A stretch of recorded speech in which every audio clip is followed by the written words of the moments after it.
karena dengan melihat kita bisa diubahkan. Hati-hati sering-sering lihat tanduk kecil. Jangan sampai kita juga menjadi tanduk. Kita akan lihat yang lebih berkuasa dari si tanduk tersebut, bukan untuk menjadikan diri kita berkuasa, tetapi agar kita bersiap dan diubahkan. Kita buka Daniel 7 ayat 9 yang berbunyi, "Sementara aku terus melihat, tahta-tahta diletakkan, lalu duduklah yang lanjut usianya, pakaiannya putih seperti salju, dan rambutnya bersih seperti bulu domba. Kursinya dari nyala api, dengan roda-rodanya dari api yang berkobar-kobar." Istilah atau sebutan yang lanjut usianya ini hanya terdapat dalam buku Daniel. Pakaiannya putih dan rambutnya bersih seperti bulu domba. Bulu domba warnanya mirip rambut putih. Perhatikan yang lanjut usianya ini juga duduk. Kita ingat semua pesan ini sebagaimana kita belajar tentang siapa yang lanjut usianya ini. Dan Yesaya 1 ayat 18. Marilah kita berperkara, firman Tuhan. Sekalipun dosamu merah seperti kermizi, akan menjadi putih seperti salju. Sekalipun berwarna merah seperti kain kesumba, akan menjadi putih seperti bulu domba. Putih seperti salju artinya tidak berdosa, sebab dosa digambarkan dengan merah, dan lawannya adalah putih seperti salju. Dan memang, yang lanjut usianya ini, yang berpakaian putih, adalah pribadi yang tidak berdosa. Karakternya juga sempurna, sebagaimana lambang daripada pakaian putih itu. Itu sebabnya yang selamat nanti akan menerima jubah putih. Wahyu 7 ayat 9. Kemudian, dalam Amsal 16 ayat 31, rambut putih adalah mahkota yang indah yang didapat pada jalan kebenaran. Rambut putih ini melambangkan hikmat dan kebijaksanaan. Dan memang Allah adalah kebenaran. Amsal 20 ayat 29. Hiasan orang muda ialah kekuatannya, dan keindahan orang tua ialah uban. Rambut putih, uban, melambangkan hikmat kebijaksanaan. Jadi yang lanjut usianya ini, karakternya, hikmatnya, serta kebijaksanaannya sempurna. Kemudian tahta dari nyala api serta roda-rodanya dari api yang berkobar-kobar menggambarkan kemuliaan Allah. Yeskel 1 ayat 28 berkata, "Seperti busur pelangi yang terlihat pada musim hujan di awan-awan, demikianlah kelihatan sinar yang mengelilinginya. Begitulah kelihatan gambar kemuliaan Tuhan. Tatkala aku melihatnya, aku sembah sujud, lalu kudengar suara Dia yang berfirman." Ayat ini adalah kelanjutan dari Yehezkiel 1 ayat 13 sampai 21 yang berbicara tentang roda-roda berapi yang Yehezkiel lihat. Dan itu adalah roda-roda atau api yang berhubungan dengan yang Daniel lihat. Sehingga roda-roda yang berapi itu adalah gambaran daripada tahta Allah, gambaran kemuliaan Tuhan. Ada pelajaran khusus mengenai itu, tapi kita tidak bahas di sini. Kita hanya melihat poin-poin penting tentang siapa yang lanjut usianya ini. Kemudian, dalam Daniel 7 ayat 10, suatu sungai api timbul dan mengalir dari hadapannya. 1000 kali beribu-ribu melayani dia, dan selaksa kali berlaksa-laksa berdiri di hadapannya. Lalu duduklah majelis pengadilan dan dibukalah kitab-kitab. Disebutkan majelis pengadilan dan kitab-kitab dibukakan. Artinya ada prosesi penghakiman. Nah, api dalam Alkitab menggambarkan murka. Ulangan 4 ayat 24. Sebab Tuhan Allahmu adalah api yang menghanguskan, Allah yang cemburu. Pemazmur menuliskan dalam Mazmur 97 ayat 3. Api menjalar di hadapannya dan menghanguskan para lawannya sekeliling. Jadi, ada tahta, ada nyala api, dan ada yang lanjut usianya yang duduk, dan ada majelis, serta kitab-kitab dibuka. Ini adalah gambaran penghakiman. Pemazmur juga berkata dalam Mazmur 9 ayat 8, tetapi Tuhan bersemayam untuk selama-lamanya.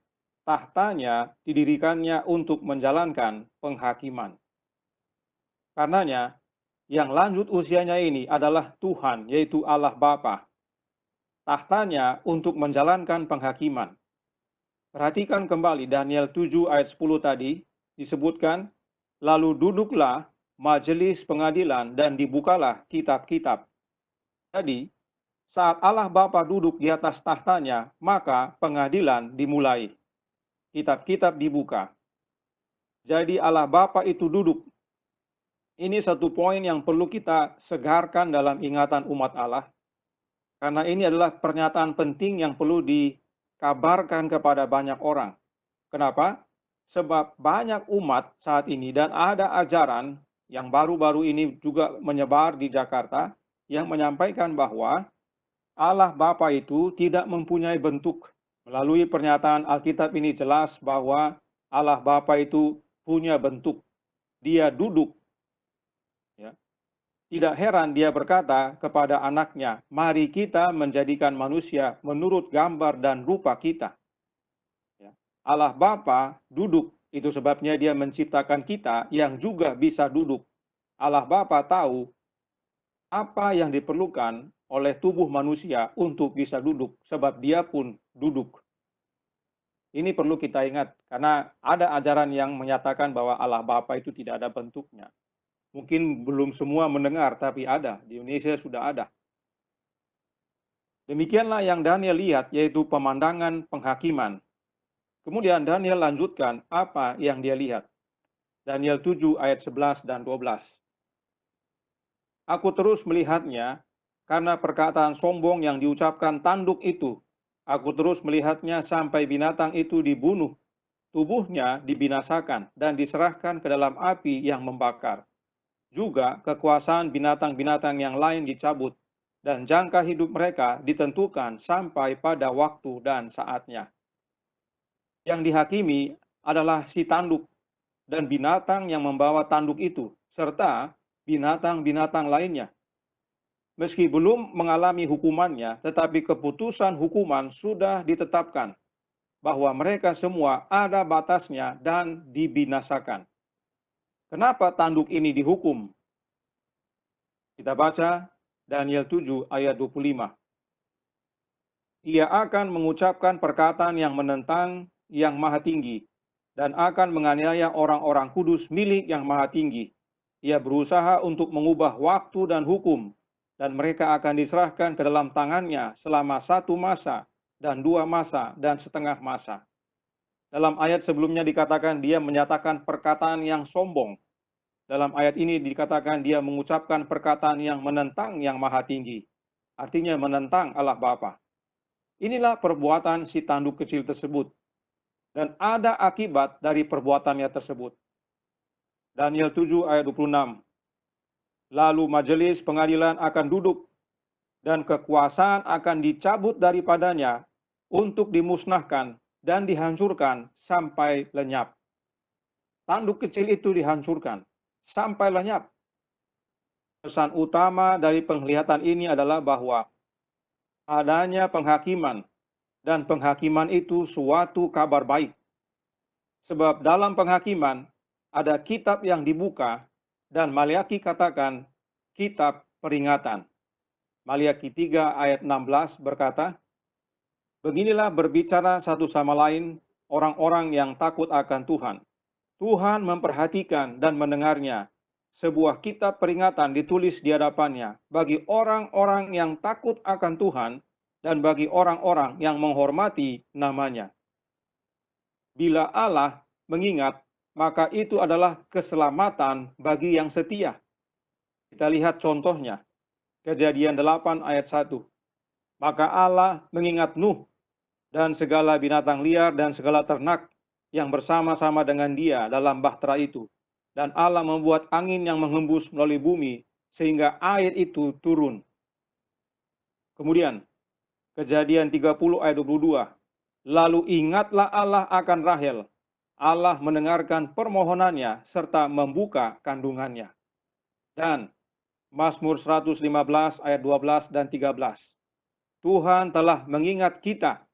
Ia akan memberkati kaum Israel, memberkati kaum Harun, memberkati orang-orang yang takut akan Tuhan, baik yang kecil maupun yang besar. Jadi bagi yang setia, saat Allah ingat, itu adalah kelepasan, itu adalah berkat, itu adalah keselamatan. Oh, bagaimana dengan yang tidak setia? 1 Samuel 15 ayat 2. Beginilah firman Tuhan semesta alam. Aku akan membalas apa yang dilakukan orang Amalek kepada orang Israel. Karena orang Amalek menghalang-halangi mereka ketika orang Israel pergi dari Mesir. Allah ingat perbuatannya orang Amalek ini. Yang waktu Israel numpang lewat. Israel bilang, kami tidak akan menyimpang, kami jalan di jalan utama, tidak akan menyimpang-nyimpang atau ambil apapun. Tidak dikasih sama orang Amalek. Allah ingat. Dan mereka yang tidak menolong umat Allah ini menerima akibatnya, yaitu kehancuran. Yeremia 14 ayat 10. Beginilah firman Tuhan tentang bangsa ini. Mereka sangat senang mengembara dan tidak menahan kakinya. Sebab itu Tuhan tidak berkenan kepada mereka. Tetapi sekarang ia mau mengingat kesalahan mereka dan mau menghukum dosa mereka. Kita juga umatnya, jika kita menyimpang dan ikut ilah lain, karena di sini disebutkan menggembara dan tidak menahan kaki itu karena dia lihat-lihat yang lain, Allah tidak berkenan dan mengingat kesalahan kita. Akibatnya kita menerima hukuman. Wahyu 16 ayat 19. Lalu terbelahlah kota besar itu menjadi 3 bagian dan runtuhlah kota-kota bangsa-bangsa yang tidak mengenal Allah. Maka teringatlah Allah akan Babel yang besar itu untuk memberikan kepadanya cawan yang penuh dengan anggur kegeraman murkanya.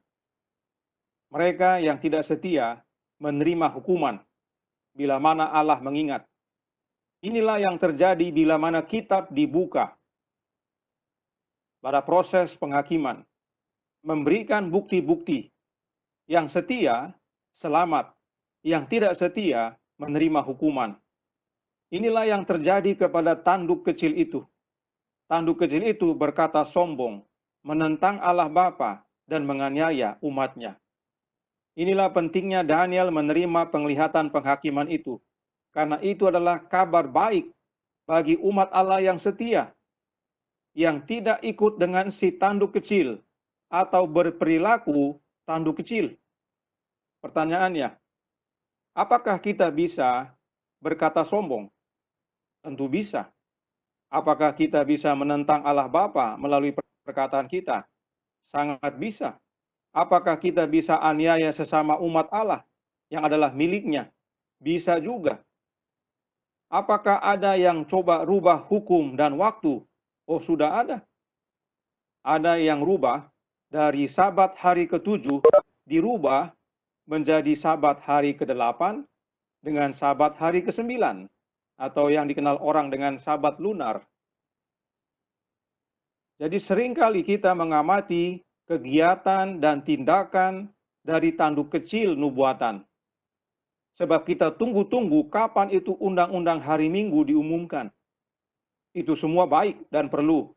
Tetapi kita lupa bahwa dalam diri kita juga ada tanduk kecil. Sebab tanduk kecil itu bukan semata-mata tentang suatu institusi, tetapi siapa di baliknya.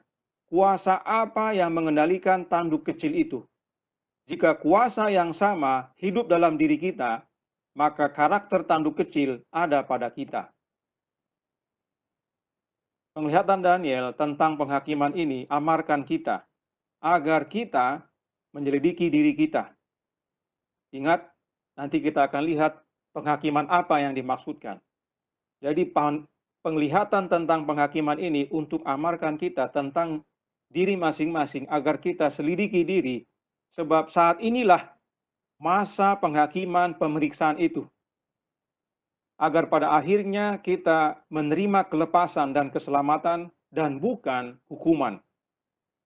Daniel menuliskan dalam Daniel 12 ayat 1, pada waktu itu juga akan muncul Mikael, pemimpin besar itu yang akan mendampingi anak-anak bangsamu, dan akan ada suatu waktu kesesakan yang besar, seperti yang belum pernah terjadi sejak ada bangsa-bangsa sampai pada waktu itu. Tetapi pada waktu itu bangsamu akan terluput, yakni barang siapa yang didapati namanya tertulis dalam kitab itu. Kitab apa yang dimaksudkan? Kitab kehidupan. Dan siapa yang mendampingi umat Allah yang setia dalam melewati masa kesesakan? Mikael. Dia inilah yang Daniel lihat dalam penglihatan penghakiman yang disebutkan dalam Daniel 7 ayat 13. Aku terus melihat dalam penglihatan malam itu, tampak datang dengan awan-awan dari langit, seorang seperti anak manusia. Datanglah ia kepada yang lanjut usianya itu, dan ia dibawa ke hadapannya. Siapakah yang seperti anak manusia ini? Kita semua tahu jawabnya, tapi kita baca firman Tuhan berkata, Yohanes 3 ayat 13, tidak ada seorang pun yang telah naik ke sorga, selain daripada dia yang telah turun dari sorga, yaitu anak manusia. Anak manusia itu telah naik dan turun dari sorga. Dia adalah Yesus Kristus. Dialah Mikael tersebut, sebab hanya Yesus yang turun dari sorga dan naik ke sorga. Perhatikan, Daniel katakan bahwa yang seperti anak manusia itu datang kepada yang lanjut usianya. Artinya, Yesus datang kepada Bapanya. Untuk apa Yesus datang kepada Bapanya? Daniel 7 ayat 14. Lalu diberikan kepadanya kekuasaan dan kemuliaan dan kekuasaan sebagai raja. Maka orang-orang dari segala bangsa, suku bangsa, dan bahasa mengabdi kepadanya. Kekuasaannya ialah kekuasaan yang kekal, yang tidak akan lenyap, dan kerajaannya ialah kerajaan yang tidak akan musnah. Yesus datang untuk menerima kekuasaan dan kemuliaan dari Bapanya. Pemazmur menuliskan tentang hal ini dalam Mazmur 2 ayat 6-8. Akulah yang telah melantik rajaku di Sion, gunungku yang kudus. Aku mau menceritakan tentang ketetapan Tuhan. Ia berkata kepadaku, anakku engkau telah kuperanakkan pada hari ini. Mintalah kepadaku, maka bangsa-bangsa akan kuberikan kepadamu menjadi milik pusakamu, dan ujung bumi menjadi kepunyaanmu.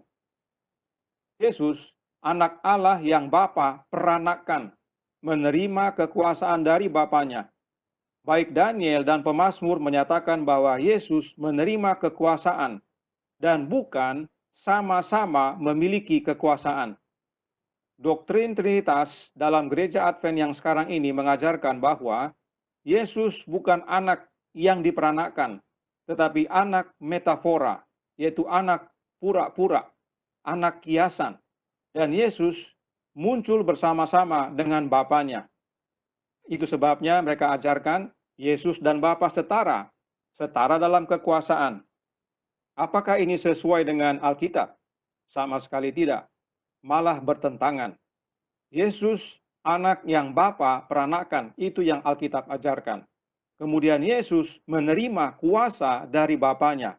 Yesus anak Allah berkuasa karena Bapanya menyerahkan, memberikan kuasanya kepada anaknya. Inilah kebenaran Alkitab. Jadi, anak Allah datang kepada Bapanya untuk menerima kuasa dari Bapanya. Nah, kata datang dalam Daniel 7 ayat 13 ini, jika kita lihat concordance, diterjemahkan dari kata Aram, ata, yang artinya datang. Dan kata Tuhan dalam bahasa Aram adalah maran. Jadilah kata yang sering kita dengar, maran ata atau maranatha. Inilah kata yang digunakan oleh umat Kristen mula-mula tentang kedatangan Yesus. Maran ata, dan sekarang digabung menjadi maranatha. Jadi, penglihatan yang Daniel lihat ini adalah kabar baik. Kabar baik tentang maranatha. Mari kita lihat kembali Daniel 7 ayat 13 sampai 14. Kita buat bagannya. Bagian kiri Daniel 7 ayat 13 dan 14, bagian kanan adalah penjelasannya. Ayat 13 katakan, aku terus melihat dalam penglihatan malam itu, tampak datang. Nah, ini dalam bahasa Aram, ata. Ya. Tampak datang dengan awan-awan dari langit seorang seperti anak manusia. Datanglah ia kepada yang lanjut usianya itu, dan ia dibawa ke hadapannya. Yesus datang kepada Bapanya, atau Maranatha kepada Bapanya. Apa yang terjadi pada waktu Yesus datang kepada Bapanya? Ayat 14. Lalu diberikan kepadanya kekuasaan dan kemuliaan dan kekuasaan sebagai Raja. Yesus menerima kekuasaan dari Bapanya. Dan selanjutnya, yang warna merah. Maka orang-orang dari segala bangsa, suku bangsa, dan bahasa mengabdi kepadanya. Ini adalah peristiwa pada waktu Yesus datang kepada umatnya. Maranatha kepada umatnya. Kekuasaannya ialah kekuasaan yang kekal, yang tidak akan lenyap, dan kerajaannya ialah kerajaan yang tidak akan musnah.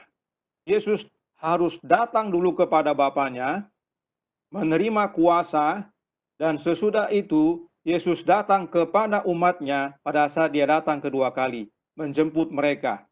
Maka mereka semua yang diselamatkan mengabdi kepada Yesus, kerajaannya kekal selamanya.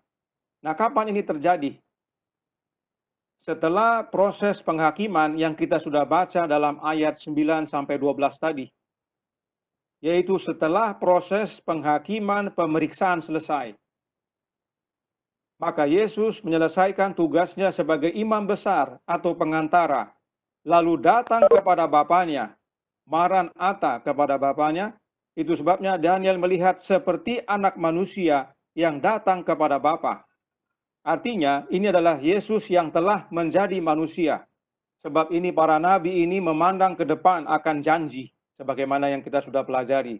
Mulai dari Abraham, mereka sudah lihat janji itu tentang Yesus akan menjadi manusia, menjadi juru selamat. Tapi mereka hanya memandang dari jauh oleh iman. Demikian juga dengan Daniel. Dia hanya bisa lihat, oh nanti ya juru selamat saya ini menjadi manusia dan dia kembali ke surga menjadi imam besar, menjadi pengantara manusia. Dan setelah dia melaksanakan tugasnya sebagai imam besar, dia menyerahkan kembali itu kerajaan kepada Bapanya dan menerima kekuasaan sebagai raja. Jadi peristiwa ini terjadi setelah kerajaan kasih karunia berakhir. Yesus menerima kerajaan kemuliaan. Untuk menerima itu dia harus Maranatha ke Bapanya, terima kuasa itu, dan sesudah itu dia Maranatha kepada umatnya untuk jemput mereka. Nah, apa buktinya bahwa ini adalah peristiwa setelah Yesus menyelesaikan tugasnya sebagai imam besar? Kita baca kembali 1 Korintus 15 ayat 24 sampai 26.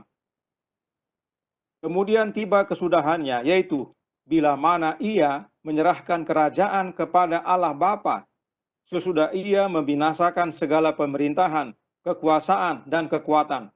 Karena ia harus memegang pemerintahan sebagai raja, sampai Allah meletakkan semua musuhnya di bawah kakinya. Musuh yang terakhir yang dibinasakan ialah maut.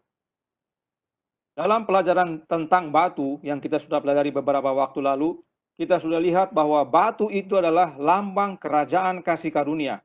Ya. Saya ulangi lagi, agar kita jangan terkecoh dengan gambar yang ada dalam buku alat peraga baru yang diproduksi oleh IPH. Di situ gambarnya adalah ada kaki, kemudian ada batu yang menimpa kaki, dan di dalam batu itu adalah gambar Yesus datang kedua kali. Kerajaan Allah yang menjadi besar, memenuhi bumi itu bukan terjadi pada saat Yesus datang kedua kali. Sebab pada waktu Yesus datang kedua kali, dia tidak membuat kerajaan di dunia ini dulu. Dia bawa kita semua ke surga, hidup bersamanya 1000 tahun. Sesudah itu baru kita kembali ke dunia ini, dan itu setelah dunia ini dimurnikan kembali melalui api. Ya. Jadi gambar itu, mohon maaf, tidak selaras dengan kebenaran firman Tuhan. Batu yang dimaksud adalah Yesus, dan kerajaan yang dimaksud adalah kerajaan kasih karunia. yang semakin besar, semakin meluas, memenuhi bumi, yaitu umatnya. Jadi kerajaan itu adalah kerajaan secara rohani, bukan secara fisik. Dan inilah yang terjadi pada saat itu. Batu itulah kerajaan kasih karunia, dan ini semakin besar memenuhi bumi. Sebab kerajaan Allah itu adalah kerajaan secara rohani, dan umatnya semakin banyak dan memenuhi bumi ini. Namun kerajaan kasih karunia itu akan diserahkan kembali kepada Bapa. Artinya apa? Selesai itu proses pengantaraan. Perhatikan, atau istilah lainnya adalah pintu kasih yang ditutup. Jadi pada waktu Yesus menyerahkan kerajaan kasih karunia kepada Bapaknya, itu adalah pintu kasih yang ditutup. Paulus perhatikan menyatakan di sini, kesudahan itu tiba saat Yesus serahkan kerajaan kasih karunia itu kembali kepada Bapaknya, yaitu setelah Yesus menghancurkan pemerintahan, kekuasaan, dan kekuatan. Inilah batu yang hancurkan kaki tersebut. Nah, apa yang kemudian terjadi? Ia menjadi raja. Sama persis seperti yang Daniel 14, saya ulangi, Daniel 7 ayat 14 tadi katakan, bahwa Yesus menerima kekuasaan dan kemuliaan sebagai raja. Nah, kalau kita baca dalam bahasa Inggris, versi King James disebutkan, dia menerima dominion, yaitu kekuasaan, dia menerima glory, yaitu kemuliaan, dan dia menerima kingdom, yaitu kerajaan. Kerajaan apa? Kerajaan kemuliaan. Sebab kerajaan kasih karunia diserahkan kembali dan Yesus menerima kerajaan kemuliaan. Ingat, mereka yang masuk kerajaan kemuliaan harus menjadi warga kerajaan kasih karunia dulu. Tidak bisa kita menjadi warga kerajaan kemuliaan tanpa melalui kerajaan kasih karunia. Itu sebabnya penting kita pahami masa penghakiman ini. Inilah masa kerajaan kasih karunia. Inilah penglihatan yang Daniel lihat itu. Jadi setelah kerajaan kasih karunia diserahkan kepada Bapa, Yesus terima kerajaan kemuliaan dan menjadi raja. Saat itulah dia Maranatha kepada umatnya di dunia ini untuk jemput mereka agar mereka semua dari segala bangsa, suku, dan bahasa mengabdi kepada Yesus dalam kerajaan kemuliaan di mana dia sebagai raja. Bukankah ini kabar baik? Kabar baik yang perlu kita kabarkan kepada dunia. Memahami tanduk kecil penting, tetapi terlebih penting mengabarkan kabar baik ini, kabar pengharapan. Bahkan meski ada tanduk kecil, namun dia telah menerima putusan hukuman. Hukuman telah dijatuhkan kepadanya, tinggal tunggu waktu kegenapan. Oleh karena itu, bagi kita saat ini adalah kita harus kabarkan kabar baik ini. Bahwa ada kesempatan bagi kita untuk menerima keselamatan. Dan saat ini masih ada waktu. Sebab saat ini adalah penghakiman pemeriksaan itu. Yesus masih melayani sebagai pengantara di hadapan Bapa. Kita datang kepadanya memohon ampun akan dosa-dosa kita. Dan izinkan Yesus ubahkan kita selaras dengan Dia. Agar saat Yesus kembalikan kerajaan kasih karunia, atau kita sebut dengan pintu kasihan ditutup, kita semua didapati benar. Kita boleh menerima kerajaan kemuliaan. Inilah kabar baik yang Daniel 7 kabarkan bagi kita dan bagi dunia.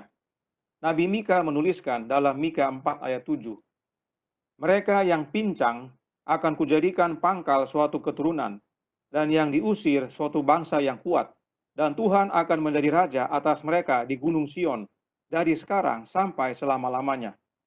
Inilah kondisi umat Allah. Inilah yang terjadi kepada Israel jasmani. Mereka ditawan ke Babel secara fisik, namun mereka akan menerima kelepasan, dan Allah Bapa menjadi raja atas mereka. Bagaimana dengan kondisi Israel rohani? Adakah kita pincang dan diusir? Apakah kita ditawan oleh Babel secara rohani? Sudah pasti.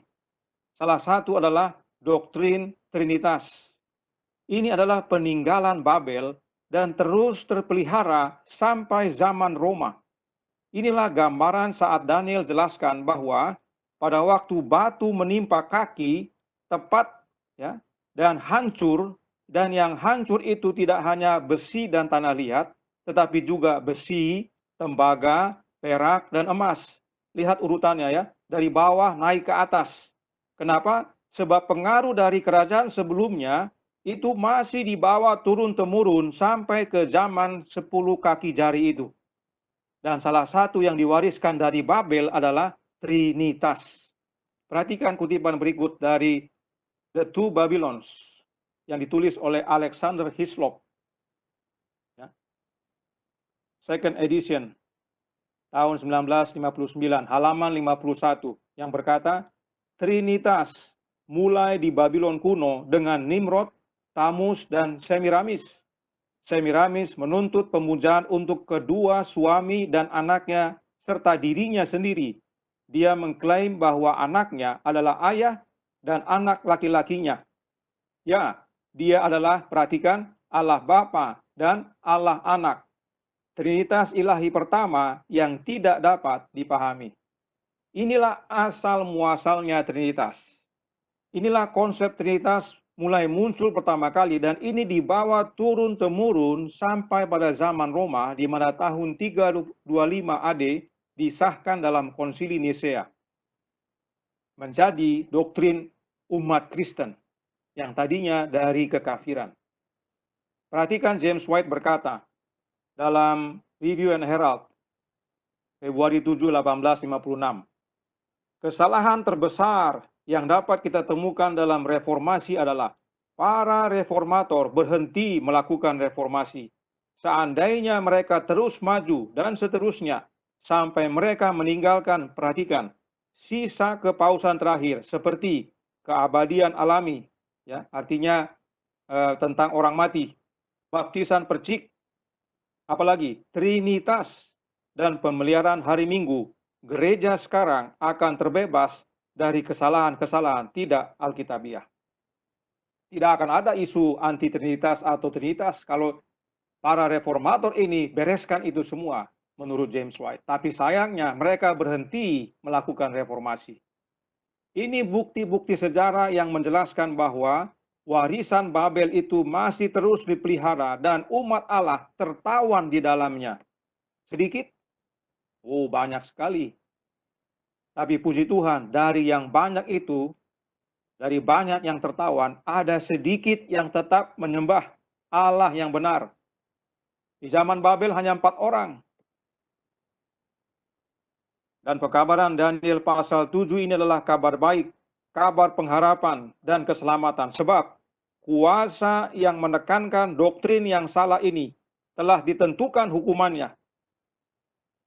Tinggal tunggu waktu untuk menerima kegenapannya, sebab dia sudah rubah hukum dan waktu.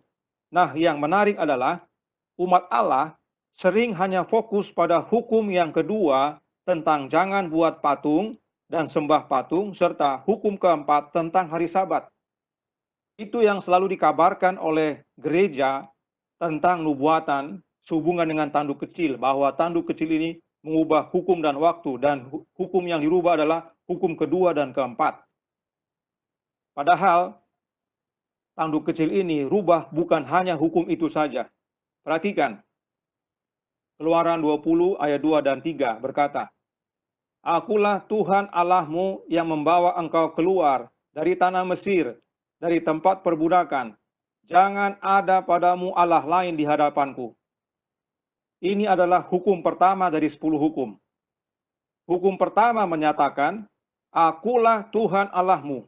Artinya tunggal dan bukan jamak. Tidak ada bahasa manusia di dunia ini yang menyatakan bahwa kalau aku itu terdiri dari 3 tapi 1. Aku itu ya cuma 1, tunggal. Nah, apa buktinya hukum itu dirubah? Ulangan 6 ayat 4. Dengarlah hai orang Israel, Tuhan itu Allah kita, Tuhan itu Esa. Tuhan itu Esa atau hanya 1. Itu sebabnya dia berkata, Akulah Tuhan Allahmu. Dan Keluaran 20 ayat 2 dan 3 serta Ulangan 6 ayat 4 yang tulis adalah orang yang sama, yaitu Musa. Musa tidak mungkin tulis A di Keluaran lalu tulis B di Ulangan.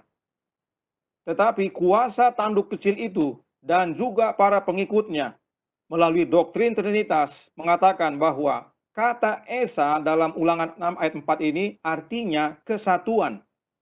Sebab mereka mau membenarkan tentang adanya 3 oknum tapi satu.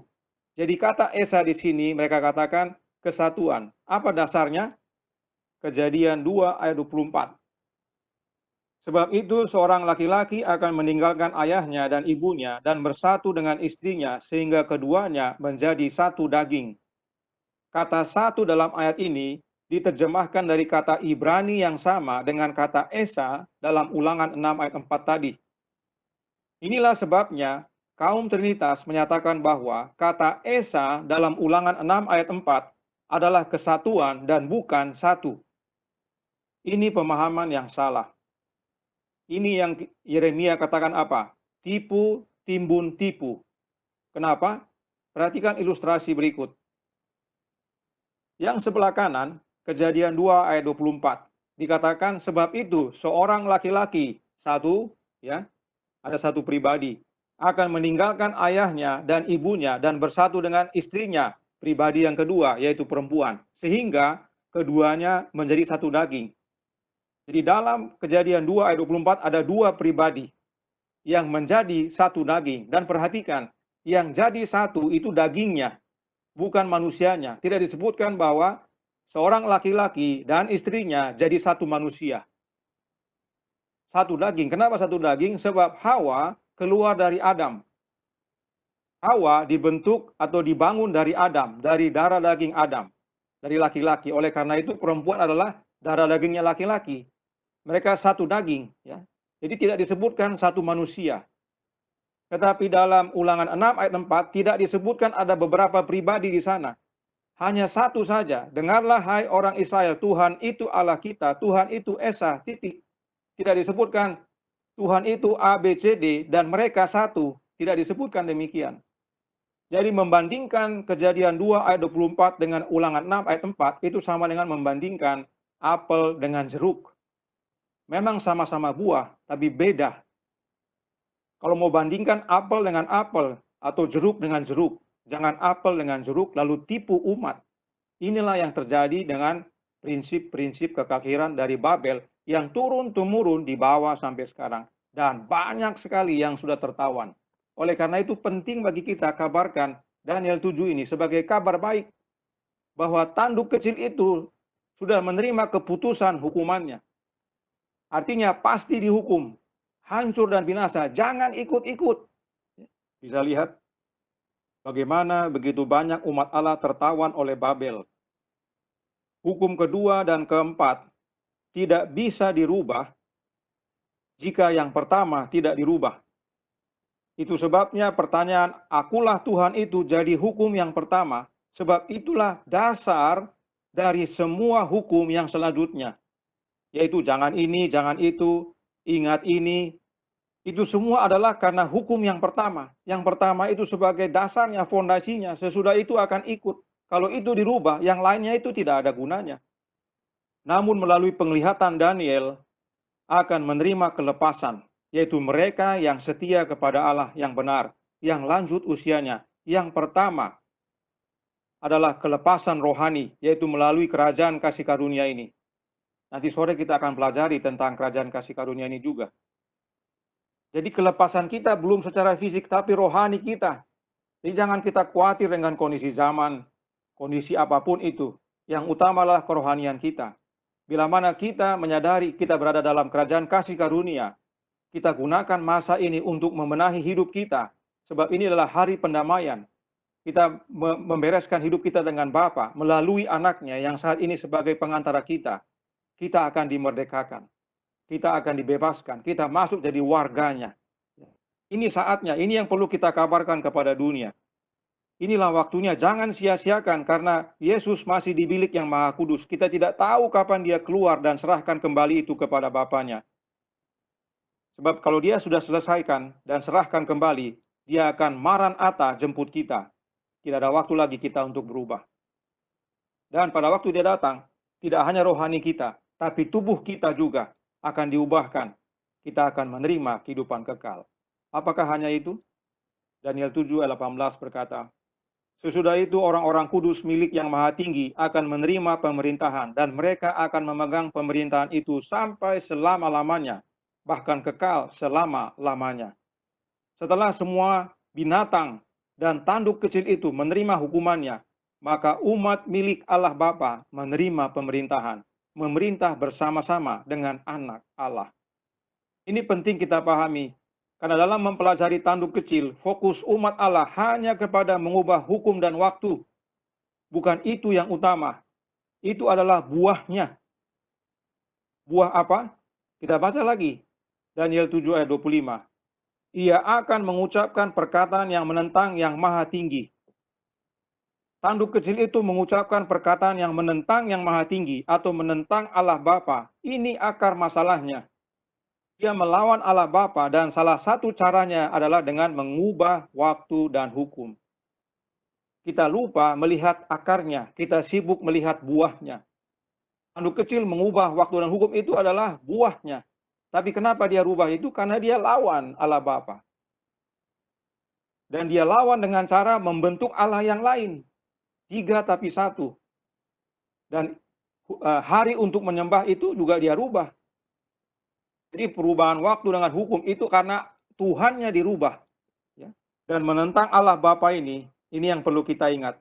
Tidak hanya perilaku si tanduk kecil ini saja. Siapa saja dari kita bisa saja berkata-kata yang menentang Allah Bapa, entah sadar atau tidak sadar. Kita bisa saja berlaku tanduk kecil.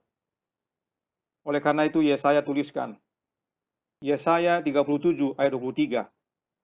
Siapakah yang engkau cela dan engkau hujat? Terhadap siapakah engkau menyaringkan suaramu dan memandang dengan sombong-sombong? Terhadap yang Maha Kudus Allah Israel. Ini adalah perkataan Yesaya kepada Raja Hizkia tentang kejatuhan Sanherib yang angkuh terhadap Allah.